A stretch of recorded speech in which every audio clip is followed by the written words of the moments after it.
하나님의 말씀 마태복음 5장 5절 말씀을 읽겠습니다. 마태복음 5장 5절입니다. 온유한 자는 복이 있나니 저희가 땅을 기업으로 받을 것이며. 다시 한번 읽겠습니다. 온유한 자는 복이 있나니 저희가 땅을 기업으로 받을 것이며. 오늘 함께 묵상할 말씀은 하늘 백성의 세 번째 특징인 온유입니다. 온유의 헬라어 원어는 프라위스라는 단어인데, 다음과 같은 경우에 이 프라위스라는 단어를 사용했다고 합니다. 첫째로 사람이 고열로 오랫동안 고생을 합니다. 열이 떨어지지 않아요. 아주 오랫동안 고생을 하다가 마침내 그 열이 잡히고 몸이 평안해지는 것을 느끼는 그 순간에 사람들이 프라위스 그렇게 말했다고 합니다. 살았다 그겁니다. 됐다. 고통과 걱정의 시간이 지나고 평화가 찾아왔다는 의미입니다. 두 번째로는 돌풍이나 폭풍이 일어나서 아주 많은 피해를 보고 지금 생명이 위태롭고 지금 어떻게 될지 몰라요. 그런데 아주 위급한 상황이 지속되다가 한순간에 그 바람이 잦아들고 평화가 왔을 때, 그때 한 말이 역시 프라위스입니다. 고난과 시련이 끝나고 평온이 찾아왔다는 의미입니다. 그러나 이 프라위스라는 단어의 의미를 가장 잘 나타내는 상황은 야생마를 길들일 때였다고 합니다. 여러분, 이제 그 들에서 막 혼자 자란 야생마를 어떻게 이제 잡아왔는데, 이 야생마는 힘이 넘칩니다.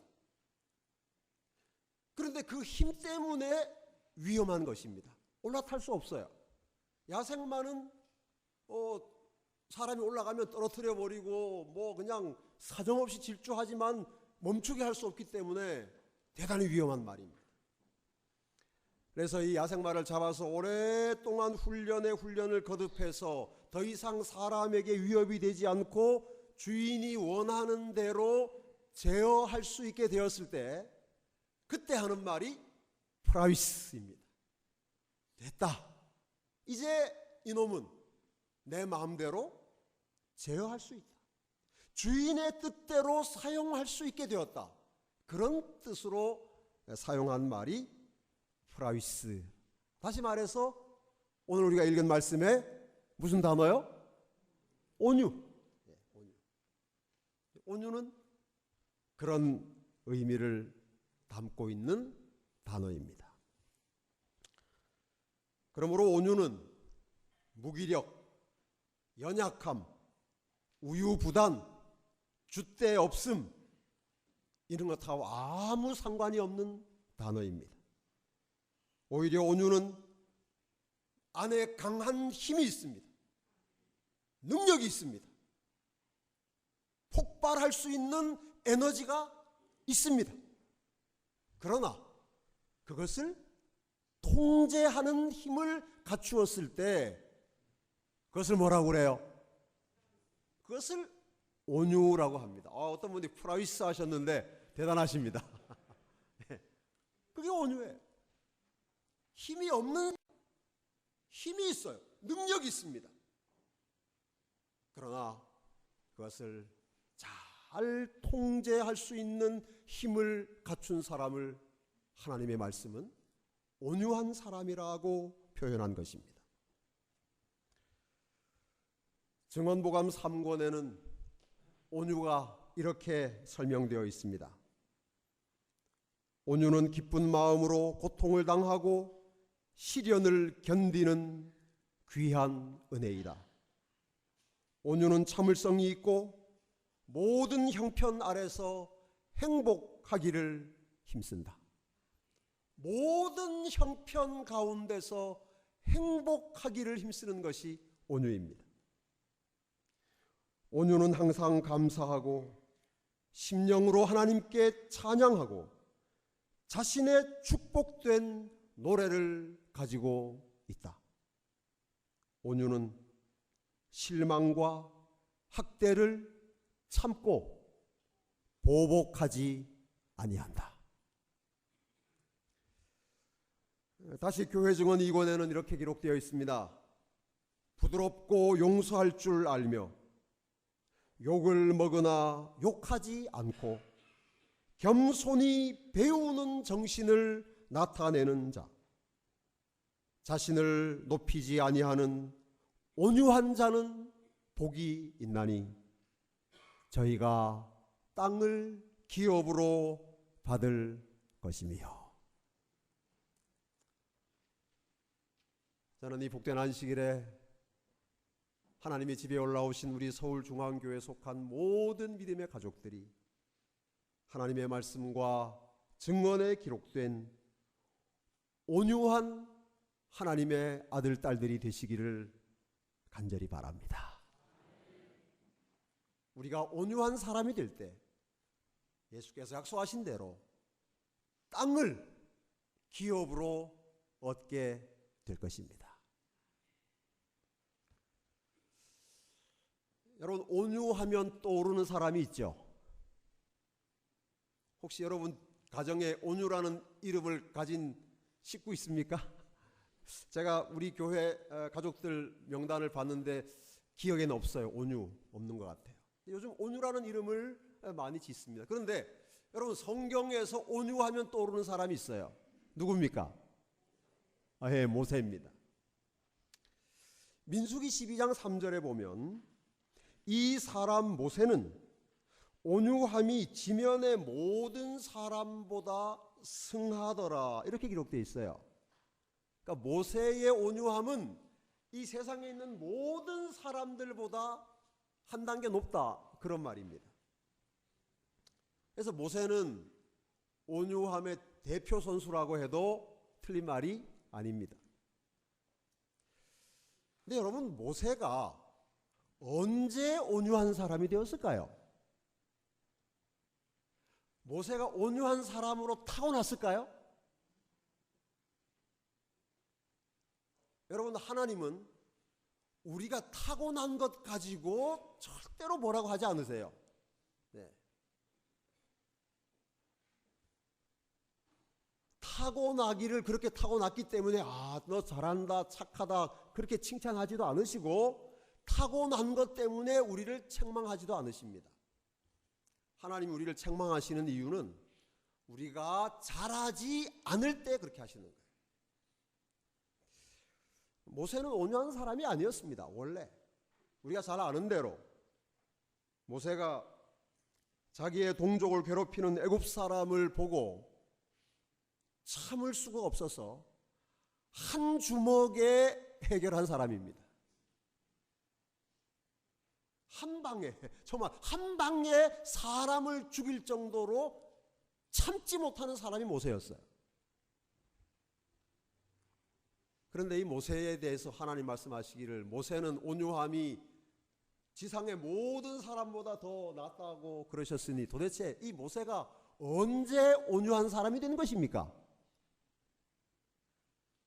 40년 동안 미디안 광야에서 장인 이드로의 양을 치는 동안 모세가 온유한 사람으로 성장한 것입니다. 제가 요즘도 아침에 민수기를 읽습니다. 민수기. 네, 한 달이 돼가는데 아직까지 민수기를 못 끝냈어요. 이 민수기를 읽으면 모세라는 사람이 어떤 사람인지가 너무 잘 나타나 있어서 그 묵상하느라고 앞으로 잘 나가지를 못해. 제가 이번에 민수기를 다시 읽으면서 깨달은 건데, 모세는 어떤 사람인가 하면 싸움이 안 되는 사람입니다. 모세는 싸움이 안 되는 사람이에요. 백성들이 그렇게 대들고 그렇게 싸움을 걸었는데 모세는 싸우지 않습니다. 그래서 모세가 온유한 사람이에요. 여러분, 모세가 싸울 힘이 없는 사람입니까? 모세는 40년 동안 애굽의 궁궐에서 모든 병법과 전술을 익힌 전사 중의 전사입니다. 이스라엘 백성들이 60만이든 200만이든 모세랑 맞서서 싸울 수 없어요. 모세는 그런 사람입니다.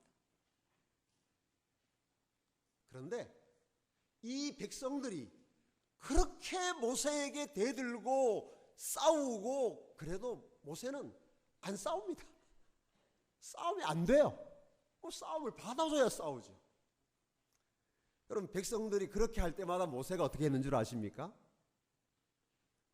백성들이 대들고 싸움을 걸어올 때마다 모세는 그냥 땅에 엎드렸습니다.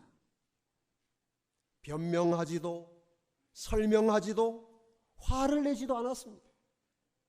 하나님, 알아서 해주십시오. 그냥 땅에 엎드렸어요. 그러면 하나님이 모세에게 말씀하십니다. 야, 이렇게 해라. 뭐 사람들 불러서 지팡이를 가져오라고 그래라. 뭐 그렇게 하나님이 해결해 주셔요. 모세는 해결을 안 합니다.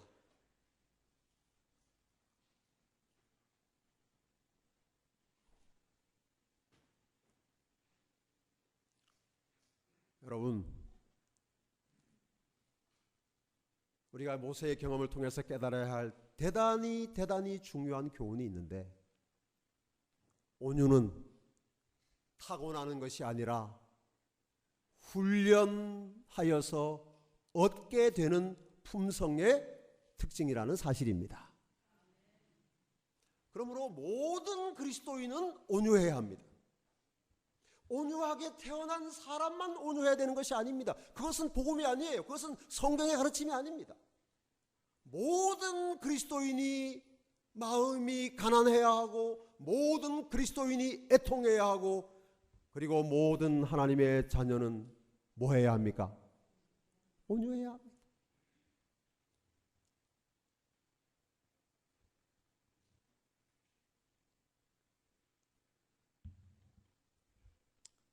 그러면 우리가 하나님이 원하시는 온유한 사람이 되기 위해서, 온유한 사람으로 성장하고 성숙하기 위해서는 뭘 어떻게 해야 할 것인가?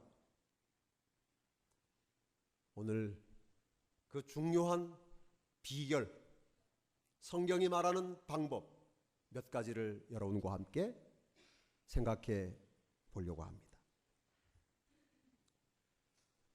첫째로, 우리가 온유한 그리스도인이 되려면 하나님의 주인 되심을 인정해야 합니다. 이것이 가장 중요해요. 뭘 인정해야 된다고요? 한번 따라합시다. 하나님이 주인이시다. 하나님이 주인이시라는 사실을 인정하는 데서부터 그리스도인의 온유한 품성이 개발되기 시작합니다. 내가 주인이면 절대로 온유해질 수가 없어요. 아무리 노력해도 안 됩니다. 여기서 이게 시작이에요. 내가 주인인가 하나님이 주인이신가, 여기에서 시작됩니다. 여기가 분기점이에요. 여러분, 우리 그리스도인의 마음의 평화, 온유함을 깨트리는 가장 큰 요인은 손해를 보았을 때 일어나는 감정입니다. 여러분도 누가 여러분에게 손해 끼치지 않으면 여러분 다 착한 사람들이에요. 그렇죠? 절대 화 안 냅니다. 싸울 일이 뭐가 있어요? 근데 손해 보는 게 없는데. 근데 왜 싸워요? 왜 화내요? 왜 신경질 나요? 손해 보니까 그런, 손해 보니까. 내 자존심이 손해를 보든지, 내 지갑이 손해를 보든지 내 명예가 손해를 보든지 하여간 손해를 보면 온유함이라고 하는 건 그냥 사라져버리고 말아요. 똑같이 됩니다. 뭐. 하나님 믿는 사람이나 안 믿는 사람이나 손해보고 나면 똑같아요. 손해가 없을 때는 하나님 믿는 사람 좀 다른 것처럼 보입니다.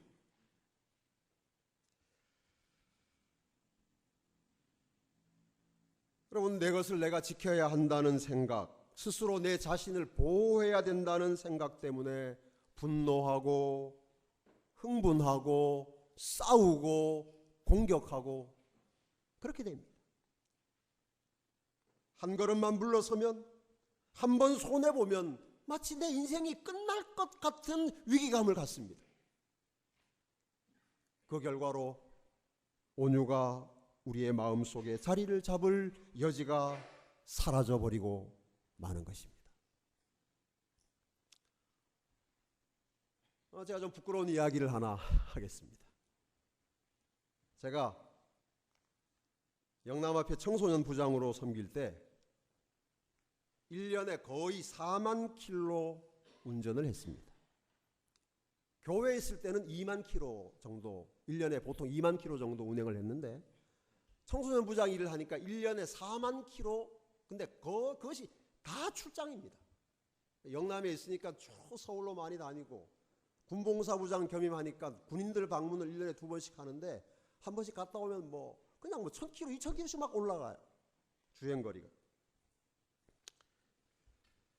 근데 합해서 차를 주는 게 아니라 제 차예요, 제 차. 제 차를 타고 다니는 것입니다. 근데 합해서는 뭐만 주는가 하면 딱 연료비만 줍니다. 연료비만 줘요. 근데 연료만 가지고 갑니까 어디? 바퀴도 있어야 되고 또 다니는 만큼 차가 낡아지고 괜찮아요. 그렇다고 제가 바퀴 갈아달라고 한 적도 없고 차 고장 났으니까 수리비 달라고 한 적도 없어요. 그런데 제가 정말 이해가 되지 않는 게 있었는데 엔진 오일을 2달에 한 번씩 갈아야 되는데 그걸 안 갈아주는 거예요. 너보고 갈으라는 거예요. 제가 따졌어요. 아니 내 차 타고 다니는데 내가 놀러 다녔습니까? 제가 출장 다녔는데 다른 건 아니더라도 엔진 오일은 갈아주셔야죠. 아니 재무가 안 된다는 거예요. 왜 안 됩니까? 규정이 없어서 안 된대요. 규정 좀 만드세요 그러면. 자기는 못 만든대요.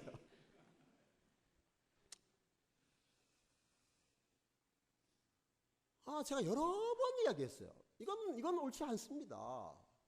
어떻게 내가 공적인 일을 하는데 내 개인의 차를 가지고 다니는데 다른 건 몰라도 엔진 오일은 갈아주셔야죠. 제 말이 맞잖아요. 근데 안 된대요. 규정이 없어 절대 안 된대요. 이걸 신랑이를 몇 번 하고 나니까 제 마음에 딱 시험이 들어왔습니다. 이거 뭐야 내가. 일을 하면 할수록 내가 손해잖아. 이런 생각이 든 거예요. 차가 점점 낡아지고 타이어도 점점 닳고. 네? 여러분 제가 딱 제 마음에 그 시험이 들어오니까 하나님의 일을 하는 것이 기쁠까요? 안 기쁠까요? 네? 안 기뻐요. 내가 이 일을 하면 할수록 손해가 되는 거예요. 보니까 아주 큰 시험에 들었습니다.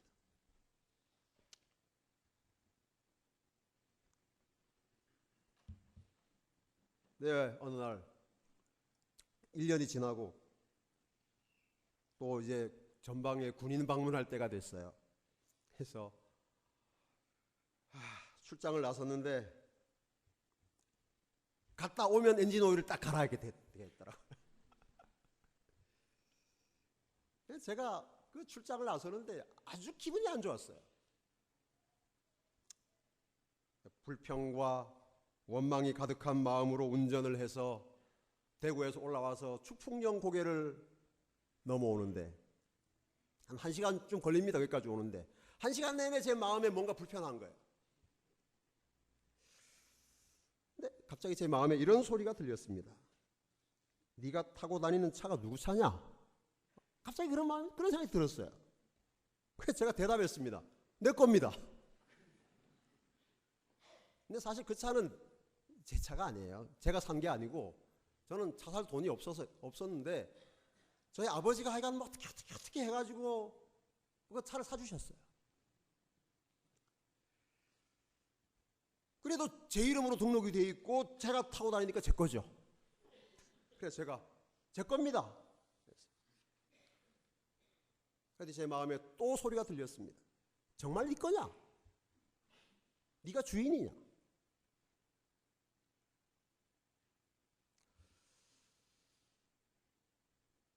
제가 그 다음에 대답을 못했습니다. 자꾸만 제 마음에 그 소리가 들려요. 그 차가 네 차냐? 네가 주인이냐?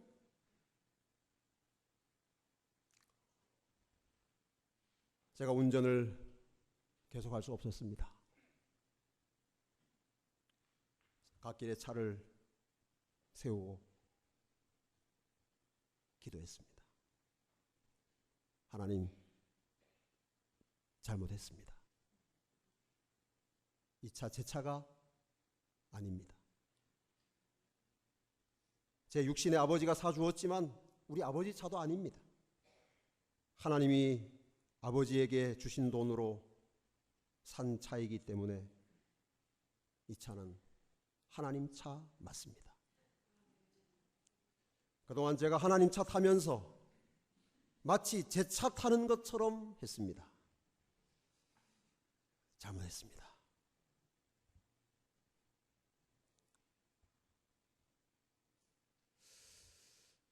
제가 그날 깨달았습니다.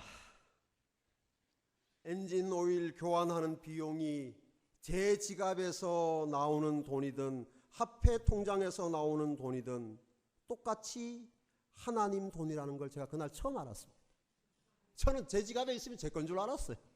그래서 제 지갑에서 돈 나가니까 막 아까워가지고 손해본다고 생각했는데 생각해보니까 그게 아니에요.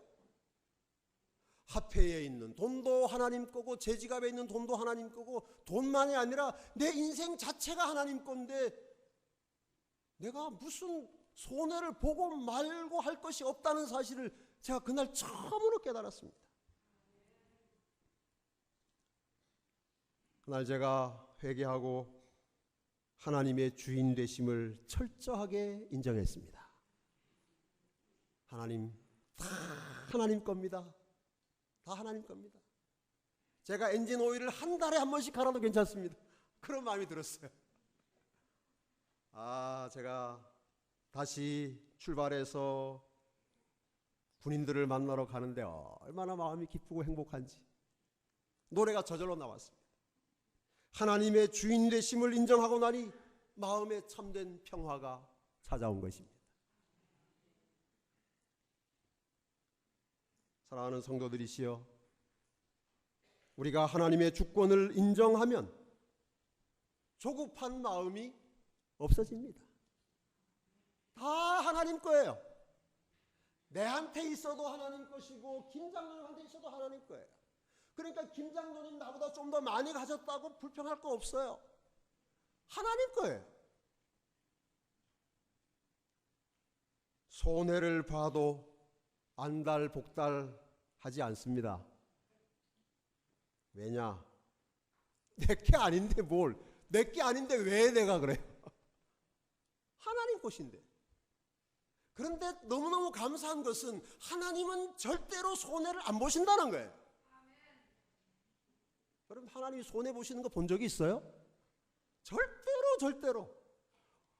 어떤 경우에도 우리가 믿는 하나님은 손해를 안 보시기 때문에 우리도 손해 볼 게 없습니다. 믿으시기 바랍니다. 그러니까 손해 안 보려고 애쓰면 어리석은 거예요. 없지도 있지도 않은 손해를 가지고 지금 애쓰는 거니까 얼마나 어리석습니까?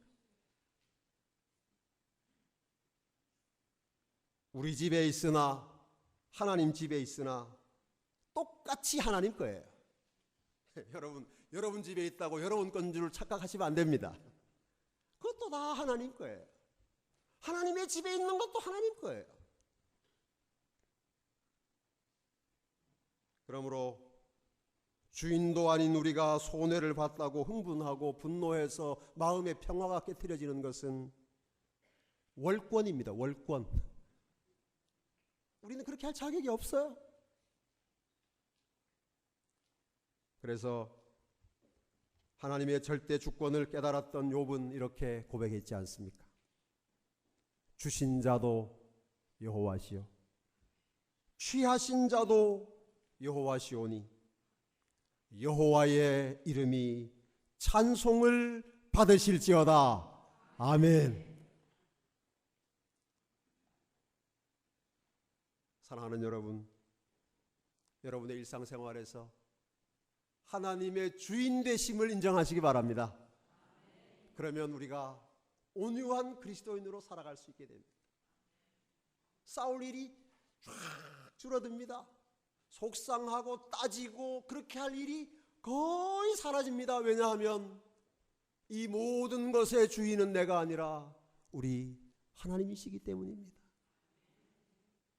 그렇게 살아가시면서 온유한 그리스도인 되시는 서울중앙가족들 되시기를 주님의 이름으로 축복합니다.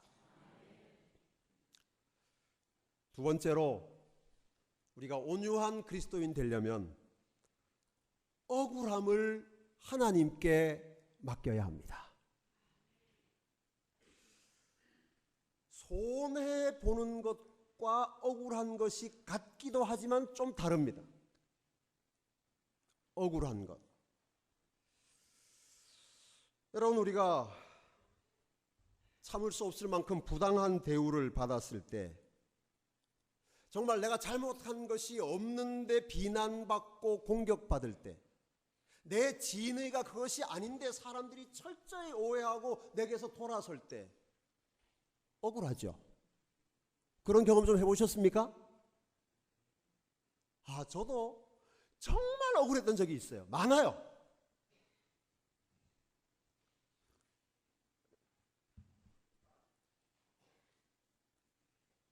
제가 얼마나 억울했던지.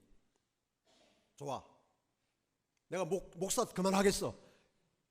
그만큼 억울한 적이 있습니다.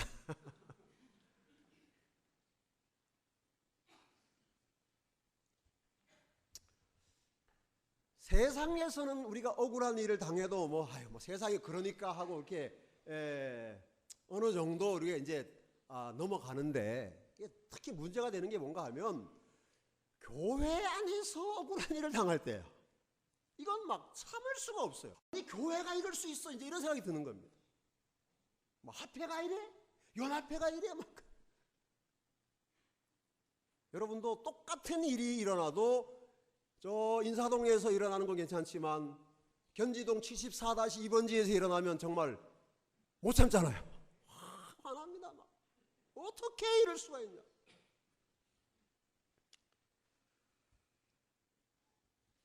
신앙생활 하다가 억울함을 참지 못해서 시험에 들고 결국 신앙을 떠나는 경우를 저는 적지 않게 봤습니다.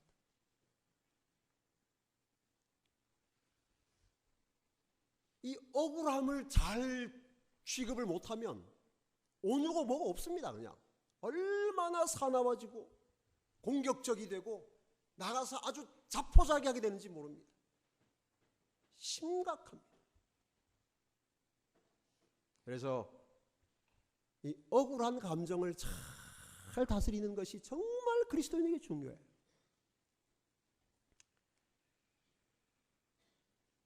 여러분, 온유는 자신의 억울함을 스스로 해결하려고 애쓰지 않고 그것을 하나님께 맡기는 마음입니다. 제가 성경을 읽으면서 만난 제일 억울한 사람이 누군지 아십니까? 엘리야입니다. 여러분, 엘리야가 얼마나 억울했는지 아세요? 엘리야가 사르밧 과부의 집에 갔을 때 그 집의 상황이 어땠는가 하면 마지막 남은 한 움큼의 밀가루 가지고 밀가루 떡 부쳐 먹고 이제 죽는 것이 그 집의 상황이었습니다. 그래요, 안 그래요? 엘리야가 그 집에 갔을 때 딱 그랬어요. 그래서 그 여자가 이야기했습니다. 한 움큼 딱 한 움큼 있는데 요것 가지고 밀가루 떡 부쳐 먹고 우리 죽을 겁니다. 그렇게 말했어요. 근데 엘리야가 그 집에 간 덕분에 3년 동안 그 집에 기름과 물가루가 떨어지지 않았습니다. 최소한 몇 년 더 살았어요? 최소한 3년 더 살았어요. 엘리야가 안 갔으면 3년 전에 죽었습니다. 모자가 다. 그런데 3년 지난 다음에 뭐 그 집에 아들이 어떻게 하다 죽었어요. 그러면 어떻게 해야 됩니까? 이 여자가 3년 전에 죽었어야 될 아들인데 3년 동안 살게 해주셔서 정말 감사합니다. 이렇게 해야 되잖아요. 그게 맞죠? 그런데 이 여자가 어떻게 했는 줄 아십니까? 성경에 나와 있진 않은데 엘리야의 목을 잡았어요. 네 때문에 내 아들 죽었다는 거야. 살려내라는 거야. 당신이 우리 집에 와서 우리 아들 죽었다는 거예요. 3년 전에 굶어 죽었어야 될 아들인데 세상에 여러분 이렇게 억울한 일이 어디 있습니까? 여러분 이 정도 억울한 일 좀 당해보셨어요? 제가 성경 읽는 동안에 발견한 제일로 억울한 일입니다.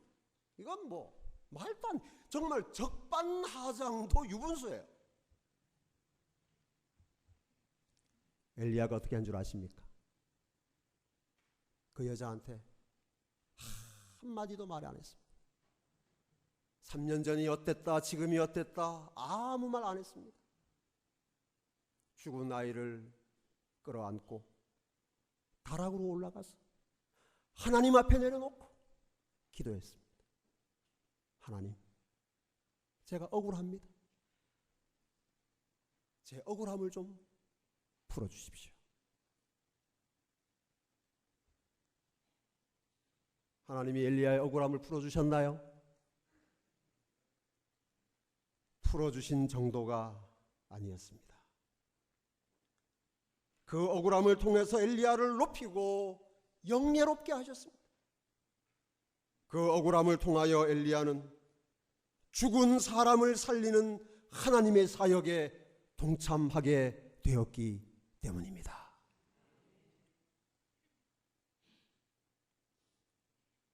사랑하는 우리 서울중앙가족 여러분,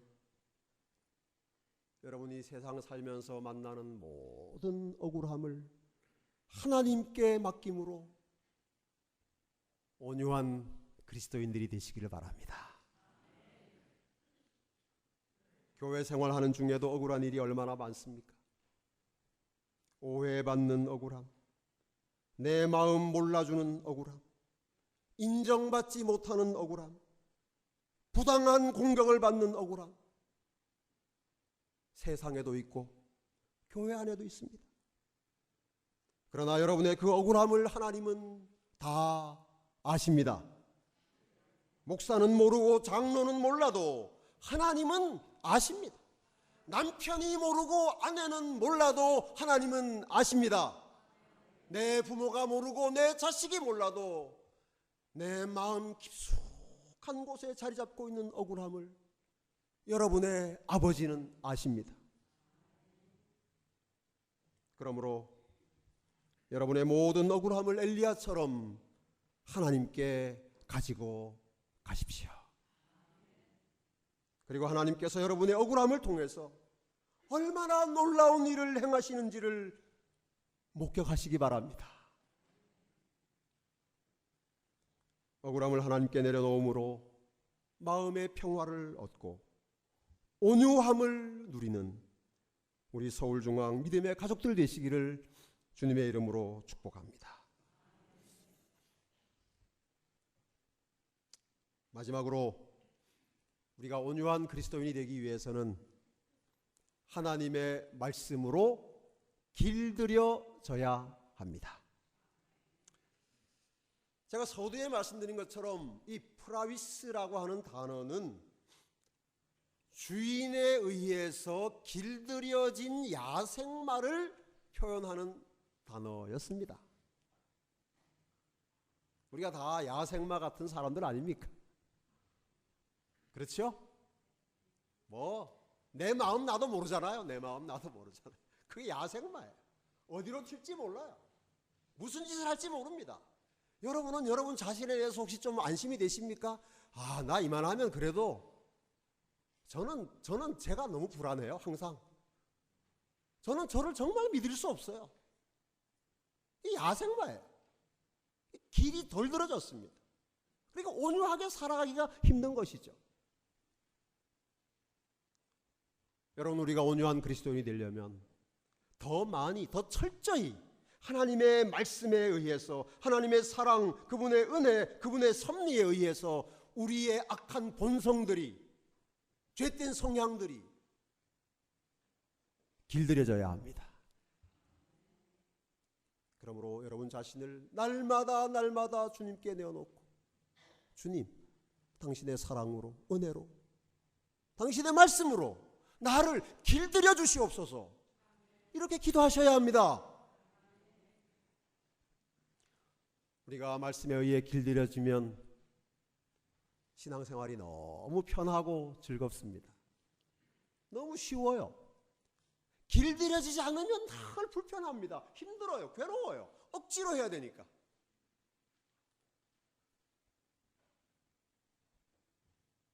연수원에 있는 동안에 김대성 목사님을 잠깐 뵙고 이제 뭐 이런저런 좀 편한 이야기를 나누었는데, 목사님 이런 말씀하셨어요. 목사님이 우리 중앙교회 처음 오셔가지고 예배 끝나고 인사를 하는데 너무너무 힘들더라고요. 보통 교회 가면 이제 인사하는데 뭐 우리 교회 교회가 보통 한 100명 안팎이니까 100명에게만 웃으면 돼요. 100명에만. 그러니까 이 우리의 웃는 근육이 100명에 맞도록 딱 최적화가 된 것입니다. 그 목사님 여기 오셨을 때. 그런데 한 250명, 300명과 인사를 하면서 웃으려고 하니까 100명이 넘어가니까 아프더래요.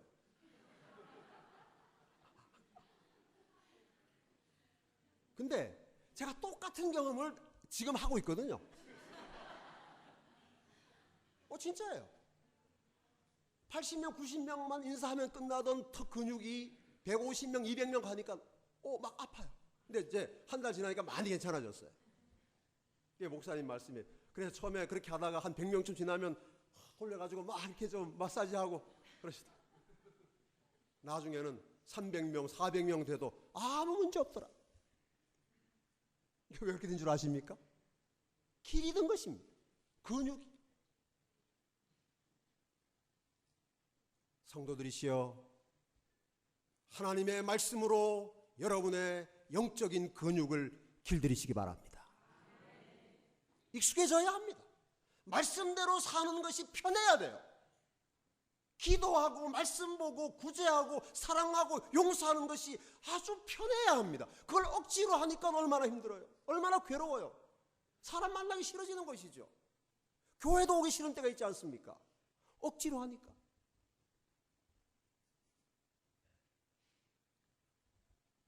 여러분, 말씀에 의해 길들여져서 하나님의 말씀이 우리에게 요구하는 모든 것이 너무나 쉽고 편하고 재미있고 즐거운 온유한 그리스도인들 되시기를 간절히 바랍니다.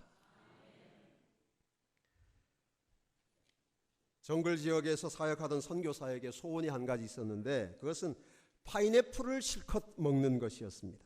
그래서 원주민들과 함께 파인애플을 심었습니다. 그런데 추수할 때가 돼서 가보니까 열매가 다 없어졌어요.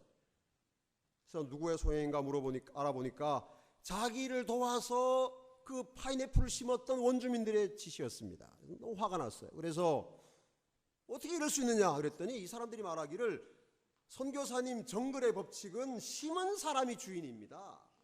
그랬어요. 그래서 아니 어떻게 이게 당신들 거냐, 내가 당신들에게 일을 부탁하면서 돈을 줬지 않냐, 그럼 내 거지. 아니라는 거예요. 뭐 돈은 돈이고 우리가 심었기 때문에 우리 마음대로 할 수 있다는 거예요. 그래서 선교사가 주민들에게 다시 제안했습니다. 그러면 다시 파인애플을 심는데 앞으로 반은 당신들이 갖고 반은 나를 달라. 내가 돈도 주겠다. 다시 추수 때가 됐는데 이번에도 다 가져가버리고 말았어요. 너무 선교사 화가 나가지고 병원 진료를 안 하겠다고 그랬습니다. 병원 진료 안 하겠다. 예배 안 드리겠다는 말은 차마 못하고, 그런데도 뭐 주민들이 아랑곳하지 않는 것입니다. 그 다음에 또 심었습니다. 개를 사서 경비를 세워보았지만 뭐 그것도 아무 효과가 없어요. 너무 속이 상했습니다. 이 선교사가 어떻게 이렇게 배은망덕할 수가 있나. 너무 그 일로 괴로워하던 어느 날 그의 마음속에 하나님께서 말씀하셨습니다. 내 풀이 네 거냐?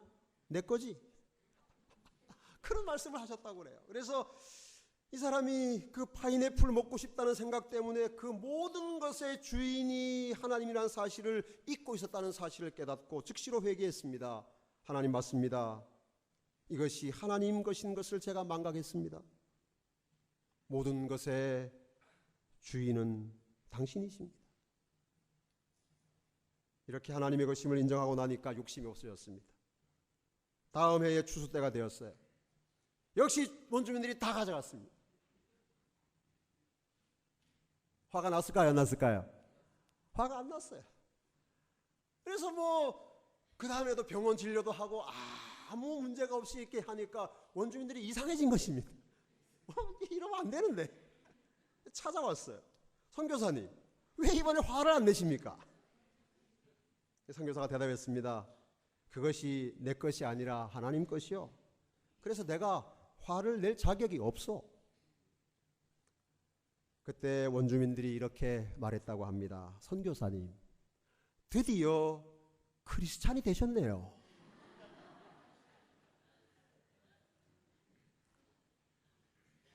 다시 한 주일을 세상에서 살면서 온유한 그리스도인으로 살아가는 서울중앙 가족들이 됩시다. 우리가 보여주는 온유하고 겸손한 모습을 통해서 우리 예수님이 높임을 받으시고 우리 예수님이 증거되기를 소원합니다. 하나님의 주권을 인정하고 억울함을 하나님께 맡기고 하나님의 말씀으로 자신을 길들임으로 말미암아 예수님처럼 온유하고 겸손한 품성을 소유하는 재림 성도 서울중앙 믿음의 가족들이 되시기를 주님의 이름으로 축복합니다. 사랑하는 주님, 오늘은 우리에게 온유한 사람 되라고 말씀해 주셔서 감사합니다. 하나님의 주권을 인정하고 억울한 모든 것 하나님께 맡기고 그리고 예수님처럼 온유하고 겸손한 그리스도인 삶을 살기를 원하는 저희들의 마음을 받아 주시옵소서. 예수님 이름으로 기도합니다.